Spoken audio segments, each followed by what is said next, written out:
সাহারিতে অবশ্যই খেজুর খাবেন। ইলিশ মাছ, গরুর গোস্ত, মাছ, মুরগি যা খান সাথে খেজুর খাবেন। কেন? ক্বালা রাসূলুল্লাহ সাল্লাল্লাহু আলাইহি ওয়াসাল্লাম নি'মা সাহুরুল মুমিনি আত-তাম। নবীজি বলেন সাহরিতে খেজুর খাওয়া এটা মুমিনের জন্য কতই না উত্তম খাদ্য। খেজুর খাওয়া সাহরিতে, তাহলে সাহরির সময় মুমিন খেজুর খাওয়া এটা উত্তম খাদ্য। এমনিও প্রতিদিন সকালবেলা 7টা খেজুর খাওয়ার চেষ্টা করবেন। এমনি নরমালি প্রতিদিন 7টা খেজুর খাবেন সকালে, যদি পারেন আজওয়া খেজুর 7টা খাবেন সকালে। লা ইয়াদুররুহু সুম্মুন, আজওয়া খেজুর যদি 7টা খান, বিষও যদি আপনার পেটে কেউ দেয়, বিষও আপনার ক্ষতি করবে না। আবার আপনি খায়েন না বিষ, মানে এটা একটা গুরুত্ব বুঝাইলো হাদিসের মধ্যে। আপনি খেজুর 7টা খায়া আবার বিষ খায়েন না। তো বলছিলাম নিয়মিত খেজুর খাবেন। খেজুর, মধু, কালিজিরা এগুলো ঘরে রাখবেন সবসময়। খেজুর, মধু, কালিজিরা এগুলো ঐতিহ্য। বাচ্চাকে যতটুকু পারেন নিয়মিত একটু একটু খেজুর খাওয়াবেন সন্তানদেরকে। মেধা বাড়বে, মেধা ভালো থাকবে। আল্লাহ আমাদেরকে কথাগুলো মনে রাখার তৌফিক দান করেন। গর্ভবতী স্ত্রীকে খেজুর খাইতে দিবেন। দেখেন ঈসা আলাইহিস সালাতু ওয়াস সালামের আম্মা মারিয়াম তিনি যখন গর্ভবতী হলেন, আল্লাহ তাআলা তাকে এক গাছের নিচে বসায়া দিলেন। বললেন তুমি এখান থেকে পানি পান করবা আর গাছের খেজুর খাইবা। বলেন তো আল্লাহ কোন খাদ্যটা নির্বাচন করেছেন? খেজুর। তাহলে খেজুর কত খাদ্য ছিল, কিন্তু আল্লাহ কোন খাদ্য নির্বাচন করছে? খেজুর। এখান থেকে বোঝা যায় গর্ভবতী নারী যারা, তাদেরকে খেজুর দিবেন। এরা খায় তেঁতুল, পরে মেধা নষ্ট হয় বাচ্চার। হ্যাঁ, তেঁতুল খাইলে তো মেধাই নষ্ট হবে। খাবেন খেজুর, মেধা বাড়বে। সন্তান আপনার স্ত্রীর পেটে থাকলে তেঁতুল খাইতে দিবেন না, খেজুর খাইতে দিবেন। আল্লাহ কথাগুলো গুরুত্ব সহকারে মনে রাখার তৌফিক দান করেন। তাহলে আসেন মূল আলোচনায় চলে আসি। সাহারিতে কি খাবো আমরা? সব খাবারের পাশাপাশি খেজুর খাবো। খাবো তো ইনশাআল্লাহ? আল্লাহ তৌফিক দান করেন। সাহারি খাবেন। কেউ নিজের পালোয়ানগিরি সাজাইতে চান না যে আপনি আগামীকাল বলবেন আমি না খায়া রোজা রাখছি, এরকম দরকার নেই। আপনি খাইয়েই রোজা রাখেন। আমাদের নবী সাহারি খেয়ে রোজা রাখতেন, অতএব আপনিও খায়া রাখেন। সহিহ বুখারীর বর্ণনা 1921 নম্বর হাদিস। এই হাদিসের বর্ণনাকারী যায়েদ ইবনে সাবিত রাদিয়াল্লাহু তাআলা তিনি বলেন তাসাহহারনা মা রাসূলিল্লাহি সাল্লাল্লাহু আলাইহি ওয়াসাল্লাম, আমরা রাসূলুল্লাহ সাল্লাল্লাহু আলাইহি সাল্লামের সাথে সাহরি খেয়েছি। আমরা রাসূলুল্লাহ সাল্লাল্লাহু আলাইহি সাল্লামের সাথে সাহরি খেয়েছি। সহিহ বুখারীর 1923 নম্বর হাদিস, 1923। এই হাদিসের মধ্যে আছে قال رسول الله صلى الله عليه وسلم تسحروا فإن في السحور بركة। নবীজি বলেন তোমরা সাহরি খাও, সাহরির মধ্যে বরকত আছে।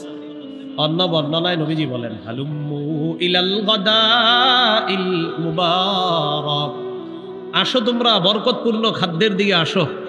সাহরিকে নবী বরকতপূর্ণ খাদ্য বললেন। নবীজি বললেন আসো তোমরা বরকতপূর্ণ খাদ্য এটাতে অংশগ্রহণ করার জন্য তোমরা আসো। এই জন্য আমরা সাহারি খাবো।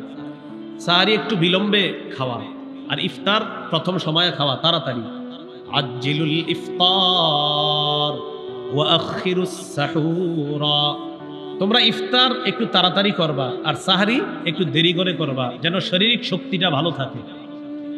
হাদিসে আসছে ইন্নাল্লাহা ওয়া মালাইকাতাহু ইউসাল্লুনা আলাল মুতাসাহহিরিন, যারা সাহরি খায় তাদের উপর আল্লাহ রহমত নাজিল করেন। ফেরেশতারা তাদের জন্য আল্লাহর কাছে দোয়া করে, আল্লাহ যারা সাহরি খাইতে এখন সাহরি খাবে তাদেরকে আপনি মাফ করেন, তাদেরকে মাফ করেন, তাদেরকে মাফ করেন। সাহরি খাওয়ার পর রোজা শুরু হয়ে গেল আপনার একটু পরে, মানে সাহরির সময় শেষ হলে আপনার রোজা শুরু হয়ে যাবে। এখানে একটা বিষয় মনে রাখবেন, সাহারি খাওয়ার পর যদি দেখেন এখনো আধা ঘন্টা সময় আছে, ওই সময়ও তাহাজ্জুদ পড়তে পারবেন। সাহারি খাওয়ার পরে দেখছেন কয় ঘন্টা আছে? আধা ঘন্টা বা 20 মিনিট বা 10 মিনিট আছে, তো 10 মিনিট থাকলে অন্তত 4 রাকাত বা 2 রাকাত পড়তে পারেন। 20 মিনিট থাকলে আশা করি ইনশাল্লাহ আপনি 4-6 রাকাত পড়তে পারবেন। আর 30 মিনিট থাকলে আশা করি 8 রাকাত পড়তে পারবেন। আর যদি আরো একটু বেশি সময় চান, আপনি আলাম তারা থেকে যদি নাস পর্যন্ত সূরাগুলা এগুলা দিয়ে পড়লে আপনার ওই 30 মিনিটে মোটামুটি 4 রাকাত, 6 রাকাত, 8 রাকাত পড়া যাবে ইনশাআল্লাহ। আর যদি মনে করেন না আমি নামাজ একটু লম্বা করব, ইয়াসিন পড়বো, মুলক পড়বো, তাহলে 2 রাকাত 4 রাকাত আপনি পড়তে পারেন। তাহলে কি শিখলাম? তাহাজ্জুদের সম্পর্ক সাহারি খাওয়ার সাথে না, সময়ের সাথে। সময় যতক্ষণ আছে তাহাজ্জুদ পড়া যাবে, কারণ আপনি আগেও খাইতে পারেন, পরেও খাইতে পারেন, সেটা আপনার ইচ্ছা। আল্লাহ আমাদেরকে কথাগুলা গুরুত্ব সহকারে বুঝে মনে রেখে আমল করার তৌফিক দান করেন। রোজা শুরু হয়ে গেল আপনার। বুখারীর বর্ণনা 1901 নম্বর হাদিস, 1901। قال رسول الله صلى الله عليه وسلم من صام رمضان إيمانا واحتسابا غفر له ما تقدم من ذنبه। কোন ব্যক্তি যদি ঈমানের সাথে সওয়াবের আশায় একটি রোজা রাখলো, মনে করেন ঈমানের সাথে সওয়াবের আশায় রোজা রাখলো দিনের বেলা, তার আগের গুনাহগুলো মাফ করে দেওয়া হবে। তিরমিজির 614 নম্বর হাদিস। قال رسول الله صلى الله عليه وسلم الصوم جنة حصينة। রোজা হলো জাহান্নাম থেকে বাঁচার জন্য মজবুত ঢাল, মজবুত ঢাল। জাহান্নাম থেকে বাঁচার জন্য মজবুত ঢাল হলো রোজা। মনে থাকবেন ইনশাআল্লাহ। ভাই আপনাদেরকে একটা কথা বলি, তিরমিজির 723 নম্বর হাদিসে আসছে, কেউ যদি ইচ্ছাকৃতভাবে একটা রোজা ভেঙে ফেলে, ইচ্ছাকৃতভাবে একটা রোজা রাখলো না, সে যদি সারা জীবনও রোজা রাখে ওই একটার মতো হবে না। যদিও কাফারা 60টা রোজা, কিন্তু আপনি রাখলেন 60টা মনে করেন, কিন্তু নবীজি বলেন এটা তো একটা নিয়ম, এটা নিয়ম করা হলো যে একটা কাফারা, যে মোটামুটি তোমার একটা পানিশমেন্ট, এটা কাফারা, পানিশমেন্ট মানে এটা একটা তোমার কাফারা হয়ে গেল। কিন্তু একটা ব্যক্তি যদি একটা রোজা ইচ্ছাকৃতভাবে ভাঙে, যে না রাখে, সারা জীবনের রোজাও যদি সে রাখে, যোগের উপর যোগ রোজা রাখবে, এই একটার ঘাটতি পূরণ হয় না। যদিও 60টা কাফারা আছে, কিন্তু কি একটা ঘাটতি পূরণ হওয়া সম্ভব না। এই জন্য রোজা কেউ ভাঙেন না, আল্লাহর হস্তে কেউ রোজা ভাঙবো না, বলেন ইনশাআল্লাহ। দান করা, সহিহ বুখারীর 6 নম্বর হাদিসের বর্ণনা। কানা রাসূলুল্লাহ সাল্লাল্লাহু আলাইহি ওয়াসাল্লাম আজওয়াদান নাস ওয়া কানা আজওয়াদা মা ইয়াকুনু ফি রমাদান হিনা ইয়ালকাহু জিবরিল। এই পৃথিবীতে যত মানুষ আছে সব মানুষের মধ্যে সর্বশ্রেষ্ঠ দানশীল ছিলেন মুহাম্মদ সাল্লাল্লাহু আলাইহি ওয়াসাল্লাম। রমজান মাসে নবীজির দান করাটা আরো বেড়ে যেত, এজন্য আমরা দান করব। সূরা মুনাফিকুনের 10 নম্বর আয়াতে আল্লাহ বলেন, ওয়া আনফিকু মিম্মা রাযাকনাকুম মিন ক্বাবলি আইয়াতিয়া আহাদাকুমুল মাউত। আল্লাহ তাআলা বলেন, তোমাদের কারো কাছে মৃত্যু আসার আগেই তোমরা আমার দেওয়া রিজিক থেকে খরচ করো।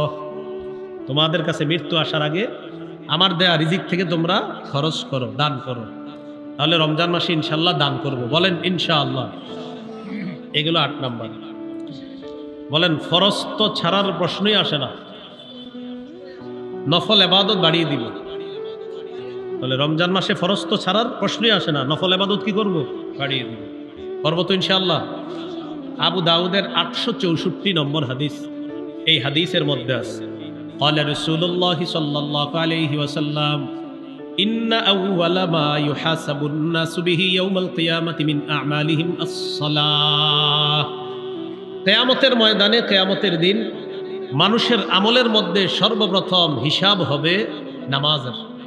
কিয়ামতের দিন মানুষের আমলের মধ্যে সর্বপ্রথম হিসাব হবে নামাজের।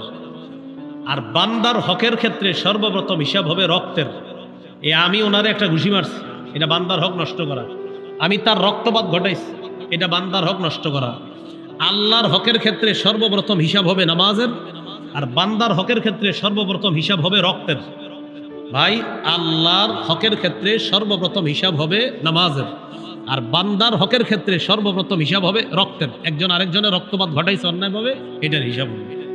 তো যাই হোক, কিয়ামতের ময়দানে সর্বপ্রথম আমলের মধ্যে নামাজের হিসাব হবে। তো নামাজের হিসাব যখন হবে, ফাইন কানাত তাম্মা কুতিবাত লাহু তাম্মা।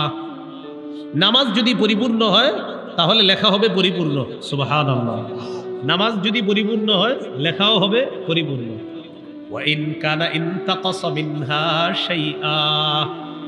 ফরজের মধ্যে যদি কিছু ঘাটতি হয়ে যায়, কিছু ত্রুটি হয়ে যায়, ফরজের মধ্যে কিছু ঘাটতি হয়ে যায়,